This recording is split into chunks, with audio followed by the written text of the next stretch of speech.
जय माता दी दोस्तों, स्टोरी विद किरण में आपका स्वागत है। दोस्तों, आज मैं फिर से अपने चैनल पे मुंशी प्रेमचंद जी की अमर कहानियों में से बड़ी ही प्यारी सी कहानी लेकर के आई हूँ, जिसका नाम है ज्योति। दोस्तों, ये कहानी अंत तक जरूर सुनिए और कहानी पसंद आए तो लाइक का बटन दबाना ना भूलें और अपने फ्रेंड और फैमिली में शेयर भी कर दीजिए। और अगर अब तक आपने मेरे चैनल को सब्सक्राइब नहीं किया है तो कृपया करके सब्सक्राइब जरूर कर लीजिए और बगल का बेल आइकन भी दबा दीजिए। तो चलिए हम प्यारी सी कहानी ज्योति शुरू करते हैं। विधवा हो जाने के बाद बूटी का स्वभाव बहुत कटु हो गया था। जब बहुत जी जलता तो अपने मृत पति को कोसती, आप तो सिधार गए, मेरे लिए यह जंजाल छोड़ गए। जब इतनी जल्दी जाना था तो ब्याह न जाने किस लिए किया। घर में भूनी भांग नहीं, चले थे ब्याह करने। वह चाहती तो दूसरी सगाई कर लेती। अहिरों में इसका रिवाज है।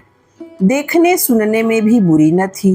दो एक आदमी भी तैयार थे, लेकिन बूटी पतिव्रता कहलाने के मोह को न छोड़ सकी और यह सारा क्रोध उतरता था तो बड़े लड़के मोहन पर, जो अब 16 साल का था।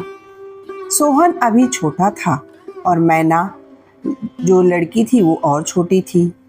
ये दोनों अभी किसी लायक न थे।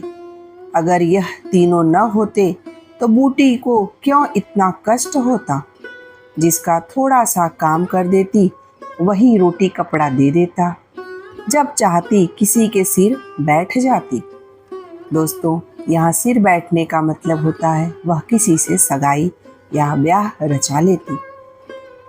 अब अगर वह कहीं बैठ जाए तो लोग यही कहेंगे कि 3-3 बच्चे के होते इसे यह क्या सूझी कि सगाई कर ली। मोहन भरसक उसका भार हल्का करने की चेष्टा करता। गायों भैंसों की सानी पानी दूहना मथना यह सब कर लेता, लेकिन बूटी का मुंह सीधा न होता था। वह रोज एक न एक खुचड़ निकालती रहती और मोहन ने भी उसकी घुड़कियों की परवाह करना छोड़ दिया था। पति उसके सिर गृहस्थी का यह भार पटक कर क्यों चला गया, उसे यही गिला था। बेचारी का सर्वनाश ही कर दिया। न खाने का सुख मिला, न पहनने ओढ़ने का और न किसी बात का। इस घर में क्या आई, मानो भट्ठी में पड़ गई। उसकी वैधव्य साधना अतृप्त भोग लालसा में सदैव द्वंद्व सा मचा रहता था और उसकी जलन में उसके हृदय की सारी मृदुता जलकर भस्म हो गई थी। पति के पीछे और कुछ नहीं तो बूटी के पास 400-500 के गहने थे, लेकिन एक एक करके सब उसके हाथ से निकल गए। उसी मोहल्ले में उसकी बिरादरी में कितनी ही औरतें थीं जो उससे जेठी होने पर भी गहने झमकाकर, आंखों में काजल लगाकर, मांग में सिंदूर की मोटी सी रेखा डालकर मानो उसे जलाया करती थी। इसलिए अब उनमें से कोई विधवा हो जाती तो बूटी को खुशी होती और यह सारी जलन वह लड़कों पर निकालती, विशेषकर मोहन पर। वह शायद सारे संसार की स्त्रियों को अपने ही रूप में देखना चाहती थी। कुत्सा में उसे विशेष आनंद मिलता था। उसकी वंचित लालसा जल न पाकर ओस चाट लेने में ही संतुष्ट होती थी। फिर यह कैसे संभव था कि वह मोहन के विषय में कुछ सुने और पेट में डाले। ज्यों ही मोहन संध्या समय दूध बेचकर घर आया, बूटी ने कहा, देखती हूँ तू अब साँड़ बनने पर उतारू हो गया है। मोहन ने प्रश्न के भाव से देखा, कैसा साँड़? बात क्या है? तू रुपया से छिप छिप कर नहीं हंसता बोलता, उस पर कहता है कैसा साँड़? तुझे लाज नहीं आती?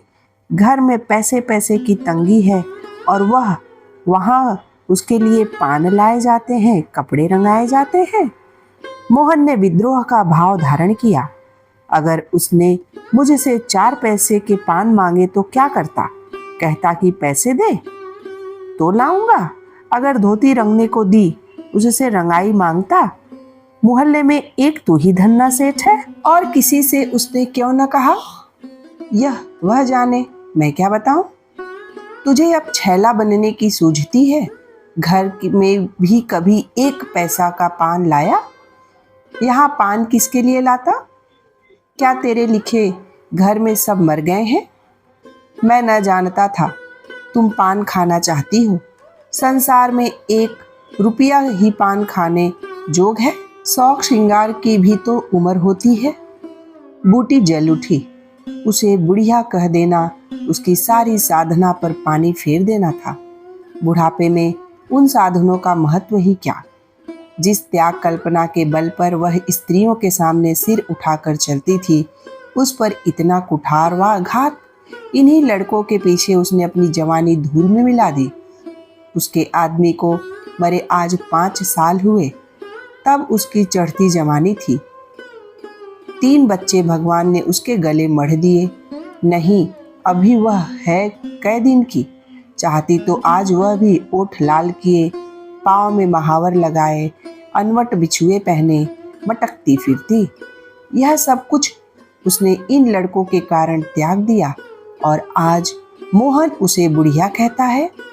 रुपया उसके सामने खड़ी कर दी जाए तो चूहिया सी लगे, फिर भी वह जवान है और बूटी बुढ़िया है।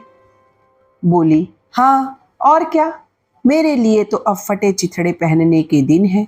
अब तेरा बाप मरा तो मैं रुपया के 2 ही 4 साल बड़ी थी। उस वक्त कोई घर लेती तो तुम लोगों का कहीं पता न लगता, गली गली भीख मांगते फिरते।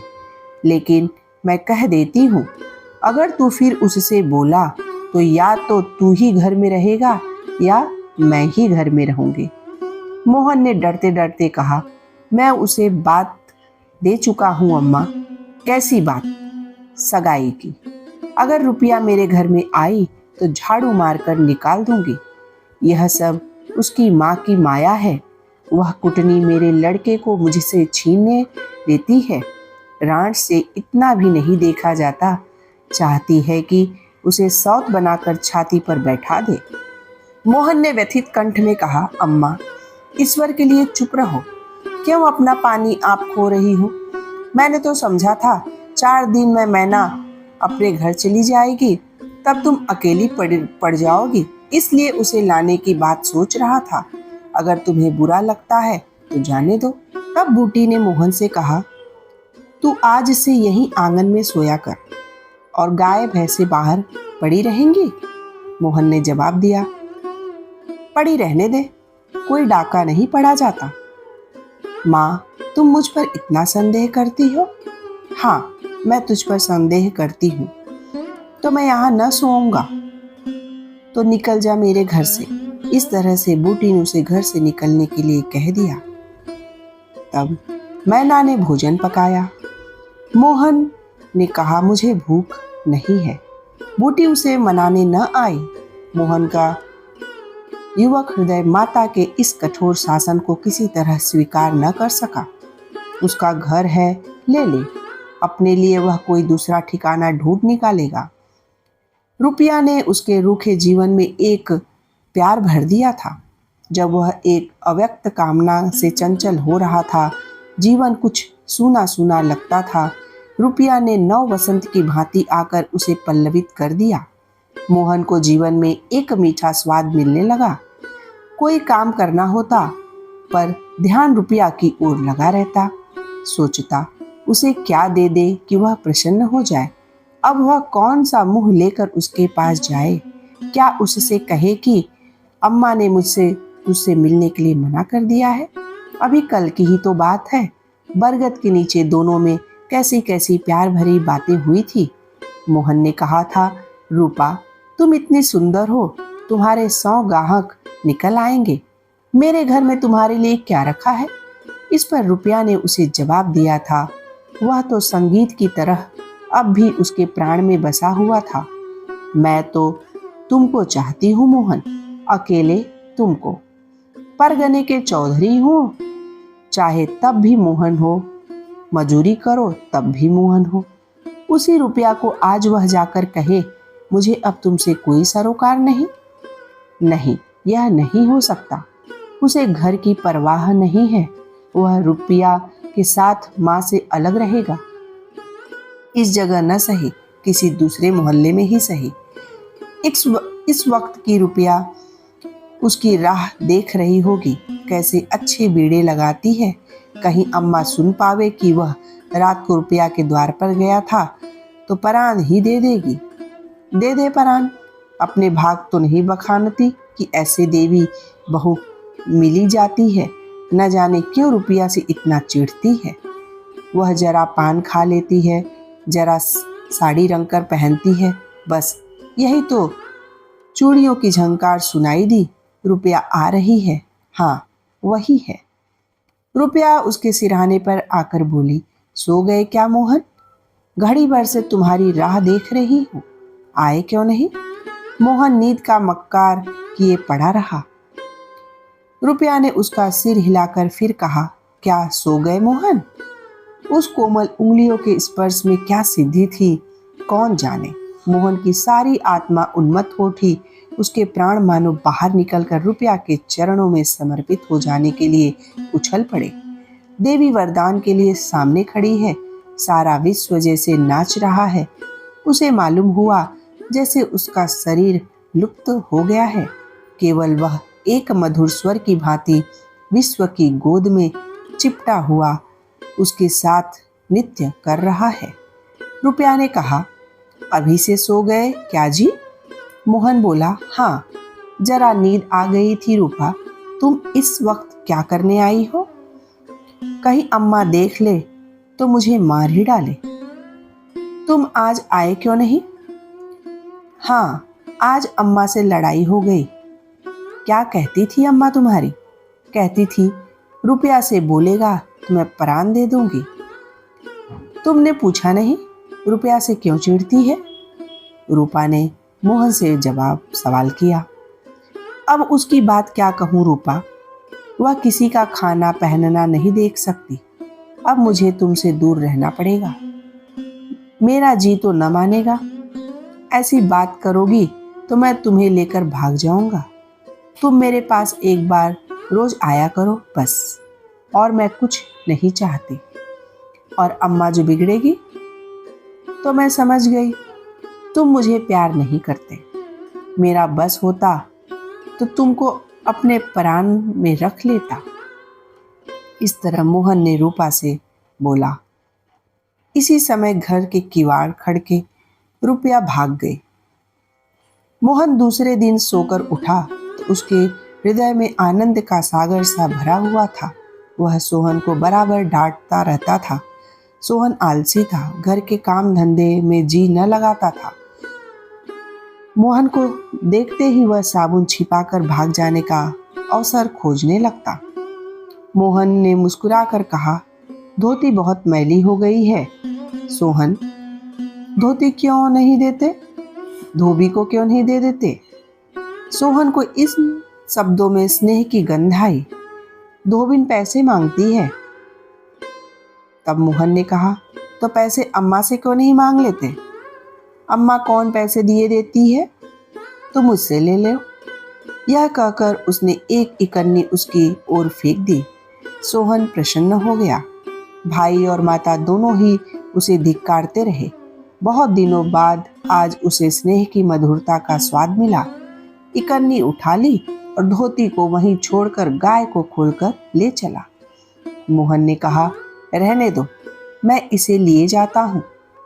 सोहन ने पगहिया मोहन को देखकर फिर पूछा, तुम्हारे लिए चीलम रख लाऊं? जीवन में आज पहली बार सोहन ने भाई के प्रति ऐसा सद्भाव प्रकट किया था। इसमें क्या रहस्य है, यह मोहन की समझ में तो नहीं आया। बोला, आग हो तो रख लाओ। मैना सिर के बाल खोले आंगन में बैठी घरौंदा बना रही थी। मोहन को देखते ही उसने घरौंदा बिगाड़ दिया और आंचल से बाल छिपाकर रसोई घर में बर्तन उठाने चली गई। तब मोहन ने पूछा, क्या खेल रही थी मैना? मैना ने डरी हुई जब आवाज में जवाब दिया, कुछ नहीं तो तू बहुत अच्छे घरौंदे बनाती है, जरा बना देखूं। मैना का रुआं सा चेहरा खिल उठा। प्रेम के शब्द में कितना जादू है। मुंह से निकलते ही जैसे सुगंध फैल गई। जिसने सुना, जहां कटुता थी वहां अपनापन छलक पड़ा। चारों ओर चेतना दौड़ पड़ी, कहीं आलस्य नहीं, कहीं खिन्नता नहीं। मोहन का हृदय आज प्रेम से भरा हुआ है। उसमें सुगंध का विकर्षण हो रहा है। मेरा घरौंदा बनाने, मैना जो है घरौंदा बनाने वहां बैठ गई। मोहन ने उसके उलझे हुए बालों को सुलझाते हुए कहा, तेरी गुड़िया का ब्याह कब होगा मैना? न्योता दे, कुछ मिठाई खाने को मिले। मैना का मन आकाश में उड़ने लगा। जब भैया पानी मांगे तो वह लोटे को राख से खूब चमकाकर पानी ले जाएगी।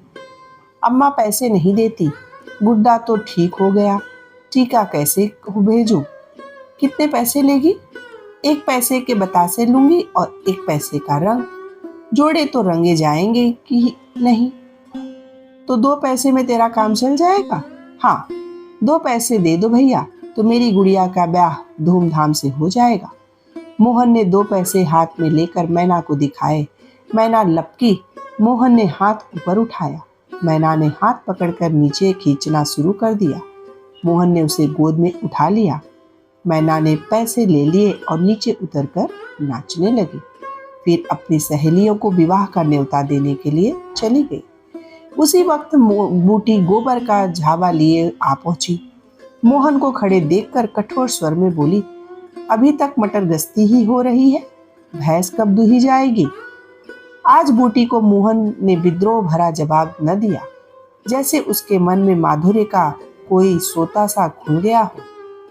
माता को गोबर का बोझ लिए देखकर उसने झाउआ को उसके सिर से उतार लिया। बूटी ने कहा, रहने दे, जाकर भैंस दो, मैं तो गोबर लिए जाती हूँ। तुम इतना भारी बोझ क्यों उठा लेती हो? मुझे को क्यों नहीं बुलाती हो? माता का हृदय वात्सल्य से गदगद हो उठा।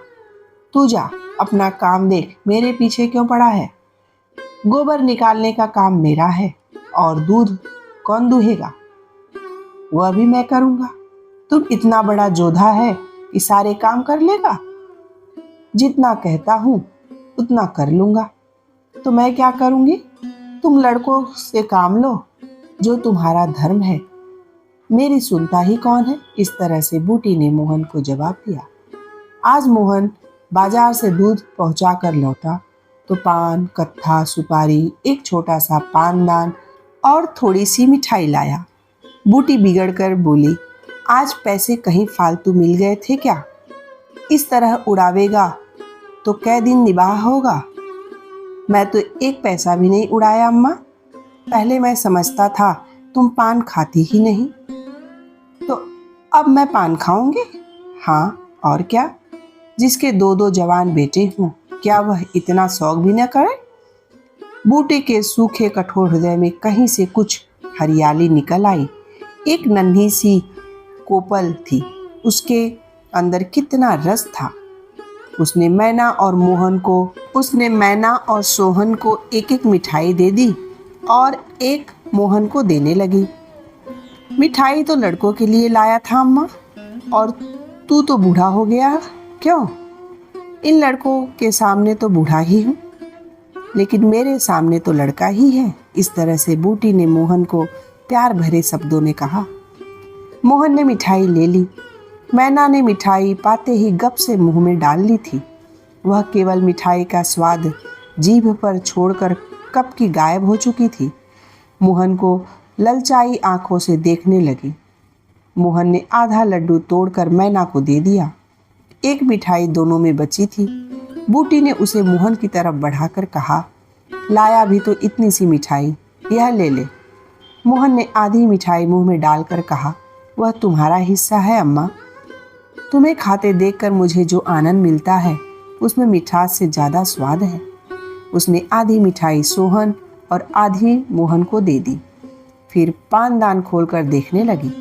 आज जीवन में पहली बार उसे यह सौभाग्य प्राप्त हुआ। धन्य भाग की पति के राज में जिस विभूति के लिए तरसती रही वह लड़के के राज में मिली। पानदान में कई कुल्लियां हैं और देखो 2 छोटी छोटी चिमचियां भी हैं। ऊपर कड़ा लगा हुआ है, जहाँ चाहो लटका कर ले जाओ। ऊपर की तस्तरी में पान रखे जाएंगे। ज्यों ही मोहन बाहर चला गया, उसने पानदान को मांस धोकर उसमें चूना कत्था भरा, सुपारी काटी, पान को भिगोकर तस्तरी में रखा, तब एक बीड़ा लगाकर खा लिया। उस बीड़े के रस ने जैसे उसके वैधव्य की कटुता को स्निग्ध कर दिया। मन की प्रसन्नता व्यवहार में उदारता बन जाती है। अब वह घर में नहीं बैठ सकती। उसका मन इतना गहरा नहीं कि इतनी बड़ी विभूति उसमें जाकर गुम हो जाए। वह एक पुराना आईना पड़ा हुआ था। उसने उसमें मुंह देखा। ओठों पर लाली है। मुंह लाल करने के लिए उसने थोड़ी ही पान खाया है। धनिया ने आकर कहा, काकी तनिक रस्सी दे दो, मेरी रस्सी टूट गई है।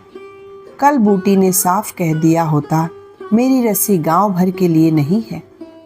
रस्सी टूट गई है तो बनवा लो।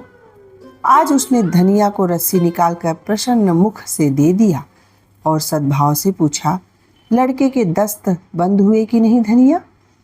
धनिया ने उदास मन से कहा, नहीं काकी, आज तो दिन भर दस्त आया, जाने दांत आ रहे होंगे। पानी भर ले तो चल जरा देखूं। दांत ही है कि कुछ और फसाद है? किसी की नजर वजर तो नहीं लगी? अब क्या जाने काकी, कौन जाने किसी की आंख फूटी हो। चोनचाल लड़कों को नजर का बड़ा डर रहता है। जिसने चुमकार कर बुलाया झट उसकी गोद में चला जाता है। ऐसा हंसता है कि तुमसे क्या कहूँ। कभी कभी माँ की नज़र भी लग जाया करती है। ए नौ काकी, भला कोई अपने लड़के को नज़र लगाएगा क्या? यही तो तू समझती नहीं, नज़र आप ही लग जाती है। धनिया पानी लेकर आई तो बूटी उसके साथ बच्चे को देखने चली। तू अकेली है? आजकल के घर के काम धंधे में बड़ा अंडस होता होगा। नहीं काकी, रुपया आ जाती है, घर का कुछ काम कर देती है, नहीं अकेले तो मेरी मरण हो जाती। बूटी को आश्चर्य हुआ। रुपया को उसने केवल तितली समझ रखा था। रुपया? हाँ काकी, बेचारी बड़ी सीधी है, झाड़ू लगा देती है, चौका बर्तन कर देती है, लड़के को संभालती है। गाढ़े समय कौन किसी की बात पूछता है काकी? उसे तो अपने मिस्सी काजल से छुट्टी न मिलती होगी। यह तो अपनी अपनी रुचि है काकी। मुझे तो इस मिस्सी काजल वाली ने जितना सहारा दिया उतना किसी भक्तिन ने न दिया। बेचारी रात भर जागती रही, मैंने कुछ दे तो नहीं दिया। हाँ, जब तक जीऊंगी उसका जस मानूंगी।